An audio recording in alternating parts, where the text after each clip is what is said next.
The summons had arrived quietly, slipping through Earth's diplomatic channels like a whisper but carrying the weight of expectation. The Galaxy Council requested humanity's presence, not as equals, but as underlings summoned by a distant, indifferent authority. The message was cold and bureaucratic, each word carefully chosen to convey obligation, not invitation. Humanity's representative would appear before the Council to discuss humanity's contribution to a new initiative. The phrasing was unmistakably clear, compliance was expected, resistance inconceivable. A week later, Earth's chosen representative arrived at the Council chambers, stepping out of the transport and into a scene of staggering grandeur. The chamber was vast and circular, suspended high above the luminous nebulae visible through enormous windows stretching from floor to ceiling. Holographic pillars pulsed faintly, casting a silvery glow over the array of alien dignitaries seated in tiered rows, each from civilizations with histories longer and more intricate than Earth could yet imagine. Everywhere the eye fell, it met something strange and ancient. There was the towering, crystalline form of the Zorash delegate, refracting light in a way that seemed to challenge physics.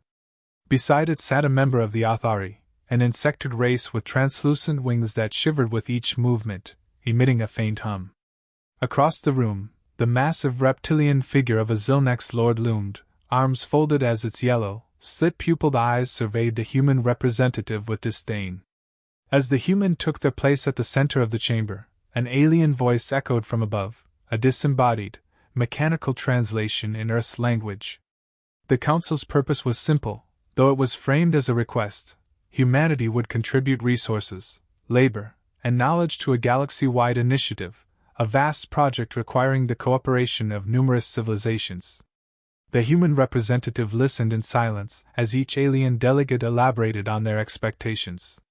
They spoke with thinly veiled condescension, praising humanity's strides for such a young species, while emphasizing the necessity of their obedience for the greater galactic good. In truth, the terms were degrading. Humanity's role was to provide materials and workers, almost as if they were little more than a convenient labor pool for the Council's benefit. The alien races had already calculated the quotas humanity would need to meet, the shipments they would be expected to send, the protocols they would follow. It was clear that the Council saw humans as minor participants in a grander design, their needs secondary to those of the elder species who considered themselves guardians of order and progress. As the speech continued, the human representative held their silence, expression carefully controlled. Underneath that restraint, however, was a spark, something sharp, unyielding, and unmistakably defiant. There was no bowing, no polite nodding. The representative's eyes remained steady, watching the delegates with a quiet intensity that betrayed no submission, only a calm acceptance of the words for what they were, a demand thinly veiled as diplomacy. The alien dignitaries noted this silent response with amusement, some with thinly disguised irritation. A few exchanged glances, their expressions hinting at the belief that this human, like all humans, would soon come to understand their place in the galaxy. After all, every race that had been inducted into the Council had, at one time or another, faced this moment of adjustment, this reminder of who held the true power. To them, humanity's relative newness was both a novelty and an inconvenience, something to be managed, shaped, and if necessary, forced into submission.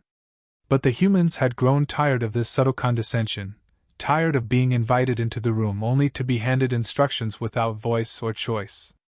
And though the representative said nothing yet, a tension had begun to build in the air, a tension that even the most obtuse alien could sense.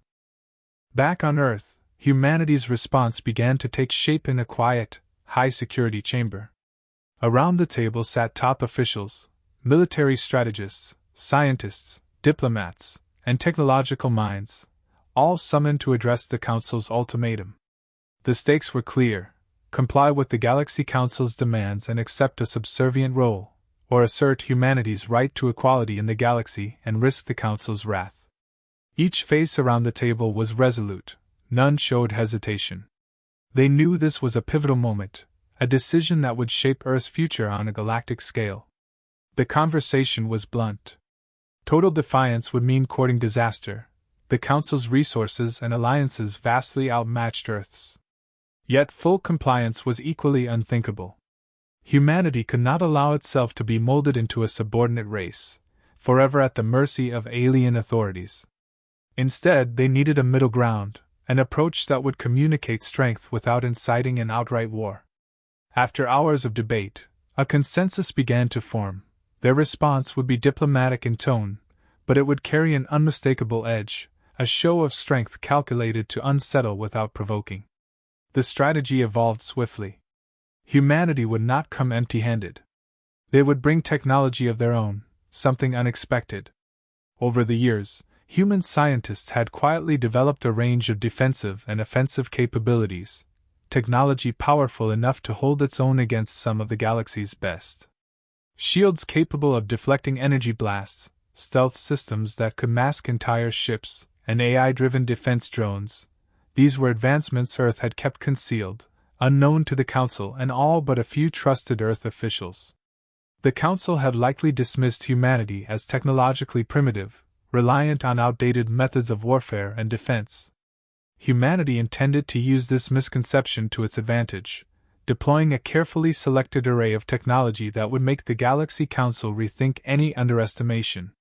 The goal was not to flaunt power recklessly, but to reveal just enough to signal that humanity was no easy target, that they were capable of defending their interests if pressed. As the discussions continued, the underlying motivations behind humanity's decision to push back became increasingly evident. For too long, humans had watched alien races dictate terms, forcing them into the periphery of galactic affairs. They were tired of being seen as the young race, expected to fall in line with the Council's will. This was about more than pride. It was about sovereignty, about showing that humanity was as deserving of respect and autonomy as any other civilization in the galaxy. This decision wasn't made by a single government or faction. Representatives from every major nation, culture, and sector were involved, united in a shared purpose. They might have their differences, but in this, they stood as one.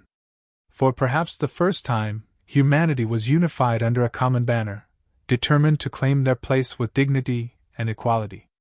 The weight of that unity infused the room with a powerful sense of purpose. They weren't just defending Earth.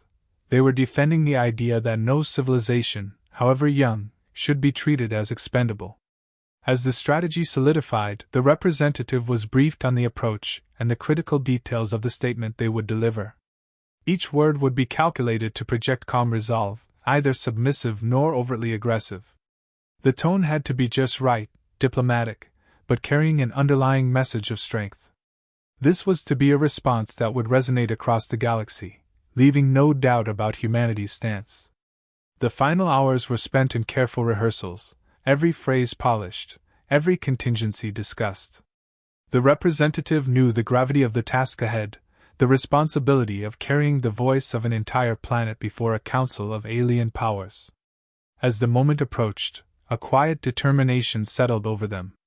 This was humanity's chance to step onto the galactic stage not as a lesser player, but as a rightful equal. When the time came to depart, the mood was one of solemn anticipation. The officials watched in silence as their representative prepared to leave, each one knowing that Earth's future would hinge on the words that would soon be spoken. The council awaited, expecting compliance, perhaps a token show of respect. They had no idea that humanity had prepared something far different, a response crafted to alter the course of history. The human representative entered the council chambers, stepping confidently into the spotlight. A faint hum of murmurs rose from the surrounding seats as alien eyes fixed on them, some dismissive, others merely curious. The council's vast chamber was silent, save for the faint mechanical translation echoing in each delegate's headset. Expectation hung in the air, but it wasn't one of respect. The aliens anticipated meek compliance, perhaps a polite plea for adjustments, something that affirmed humanity's place at the bottom of the galactic hierarchy. Their expressions were unreadable, but hints of superiority lingered in their postures and subtle glances exchanged across the room. As the representative took their position, they unfolded a tablet and began reading in a steady, unwavering voice. The words had been chosen with precision, each one carrying weight, designed to strip away any illusions the Council held about humanity's place in the galaxy. To the esteemed members of the Galaxy Council, they began, maintaining a formal tone that was respectful but held no hint of deference. We acknowledge the Council's long-standing role in maintaining stability and peace across this galaxy. We understand the expectations placed upon us as a younger civilization. The representatives of the Council's core species, old, powerful, and accustomed to dominance, listened with polite interest.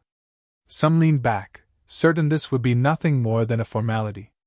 But as the human continued, their expressions shifted. However, humanity will not accept a role that diminishes its dignity, autonomy, or equality among the civilizations present here. We will not contribute resources, labor, or any assets under terms that imply subservience or inferiority. If cooperation is to be our path forward, it must be one built on mutual respect and equity. A ripple of surprise ran through the assembly. Faces once smug now looked sharp, focused, as if hearing humanity's voice for the first time. A council member from the Dominax race, a thin, willowy figure with skin like polished obsidian, let out a snort of laughter. Respect? They echoed mockingly, loud enough for the translator to carry the insult across the room. The human representative met their gaze calmly, refusing to rise to the bait. The representative continued without a pause, each word gaining strength as they pressed on. For too long, humanity has been treated as a minor player, a species to be guided, perhaps even controlled. We came here today not to ask for permission, but to establish the terms of our participation. We are willing to contribute, to collaborate, but only as equals. The statement echoed through the chamber, and the council members reacted in a mix of shock and indignation. Some sneered, whispers spreading among them, questioning humanity's audacity. Others, particularly those from species that had once resisted the council's dominance themselves, watched with new interest. An older, amphibian-like representative from the Myriax shifted uneasily, perhaps recalling the era when their own species had fought for similar recognition. To underscore the message, humanity's representative lifted their hand, pressing a hidden control on their tablet. Within moments, a holographic projection emerged above them, displaying schematics of Earth's newest defensive technologies. Energy shields capable of absorbing high-impact energy bursts, fleets of AI-driven drones, ships outfitted with cloaking technology, all quietly developed without the Council's oversight, their capabilities easily matching some of the galaxy's finest. The reaction was immediate. A collective gasp rippled through the chamber. Delegates leaned forward, eyes narrowing as they took in the unexpected advancements humanity had concealed. The council members who had regarded humanity as an unremarkable newcomer began to reassess, their smugness giving way to alarm. They had believed Earth to be technologically inferior, a civilization that could be swayed, perhaps even coerced. But these schematics revealed a species that had been preparing, strategizing, and growing stronger, all while quietly enduring the Council's dismissive treatment. A representative from the Zorash, crystalline features glinting under the chamber's lights, spoke up, voice tight with controlled disdain. This technology. How long has your species possessed such advancements? Did you intend to deceive the Council? The human representative met their accusation without flinching. Humanity has nothing to hide and no reason to deceive. We chose to progress at our own pace, without flaunting our capabilities, because we believed cooperation was a matter of shared goals, not forced dependency. But if you insist on knowing, yes, we are capable of defending ourselves, and we are prepared to stand by our principles. The council chamber was tense. Some delegates exchanged glances, their postures less certain than before. Others, faces hardened by years of dominance, continued to regard the human with icy hostility.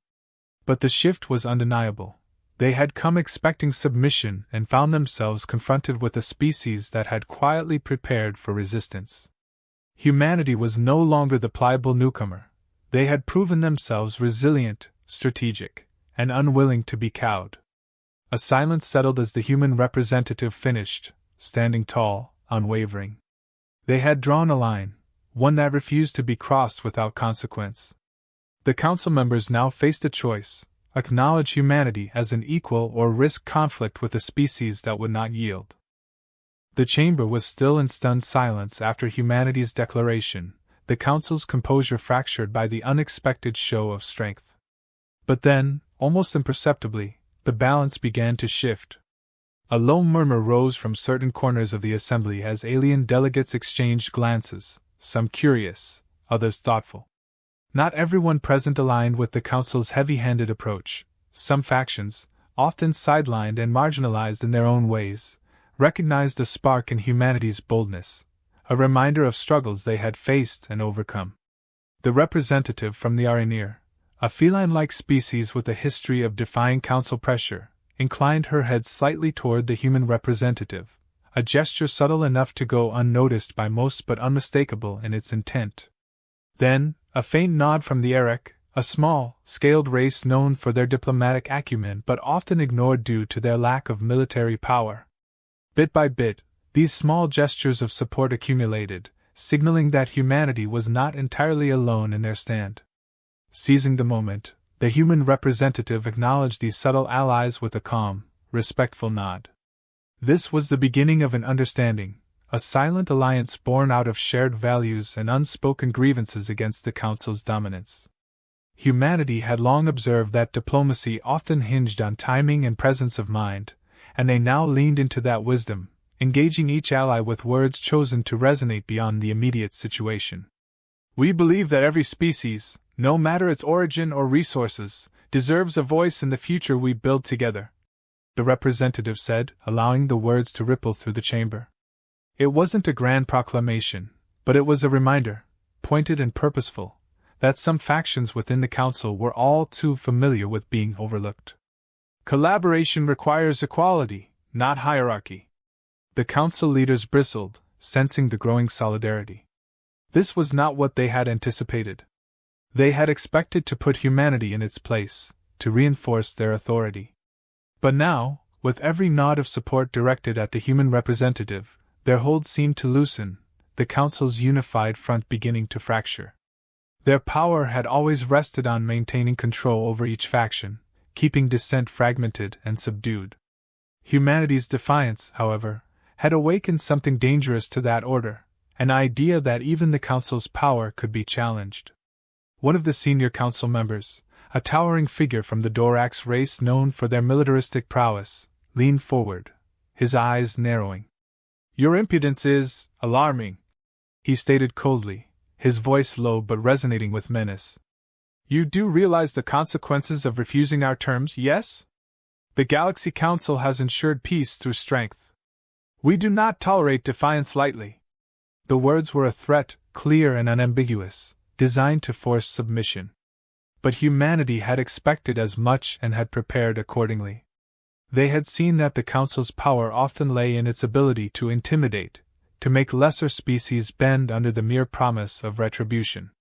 The representative remained steady, neither flinching nor responding directly to the threat, allowing the silence to stretch just long enough to signal their lack of fear. Meanwhile, the newly aligned allies observed the exchange, some exchanging knowing glances. They had seen this tactic before, felt its pressure firsthand. And now, emboldened by humanity's refusal to yield, some began to murmur in dissent, voicing subtle challenges to the Council's presumption of superiority. These voices were not loud, but they were enough to shift the atmosphere in the chamber, weakening the Council's attempt to reassert control. Sensing that they were losing their grip, the Council leadership responded with a veiled ultimatum. Sanctions, economic isolation, even the possibility of military intervention, each was mentioned with cold precision. They wanted to force humanity into submission through the sheer weight of consequence. But even as they laid out these threats, the human representative remained composed, refusing to waver. Instead, humanity's allies spoke up in quiet support. The Aranir delegate, her voice calm but unwavering, addressed the Council directly. "Perhaps it is time to reconsider our approach to those who seek a fair standing among us. Are we truly ensuring peace by imposing compliance, or are we breeding resentment that will eventually fracture this Council's integrity?" Her words struck a nerve. Some delegates nodded in agreement, tired of being treated as pawns. The human representatives saw their chance and leaned into the momentum, their voice even but resolute. Humanity values independence and dignity, as do many of the races represented here. We are willing to contribute, but not as a subordinate species. We are here to build, not to submit. The council leaders exchanged glances, their initial confidence shaken. They had miscalculated. Their threats, intended to cow humanity, had instead brought to the surface a simmering dissent. Their authority was being questioned openly, and not just by the humans. Recognizing the futility of escalating further, they began to back down, their threats trailing off into silence. In a final show of strength tempered with diplomacy, the human representative spoke again, this time in a tone that was almost conciliatory but firm. We do not seek conflict. We seek a relationship based on mutual respect. If the Galaxy Council can accept that, then humanity stands ready to contribute to the collective good. But if respect is not on the table, then we will chart our own course. The tension eased, the threat of open conflict fading as the Council weighed their options. Humanity had managed to defuse the immediate danger, positioning themselves as equals without forcing a direct confrontation. The allies they had garnered, however subtle, now marked a turning point, a shift in power dynamics within the Council. Humanity had not only secured its right to speak but had changed the narrative in a way that could not be ignored. As the Council chamber settled into a tense silence, the senior Council members exchanged resigned glances. They had lost the upper hand, and even in their reluctance, they knew they had to respond.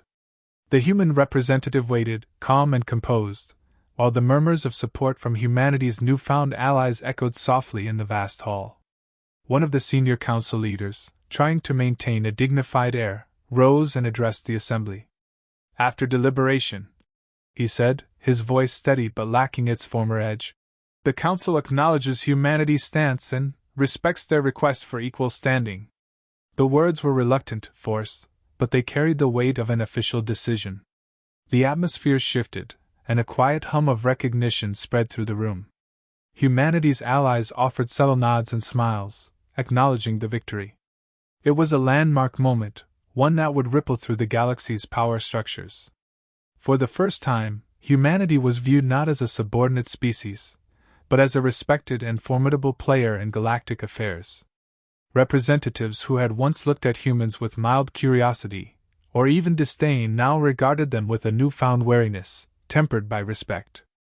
They saw not a species eager to comply but a civilization capable of standing its ground, one with resources and determination to match even the mightiest.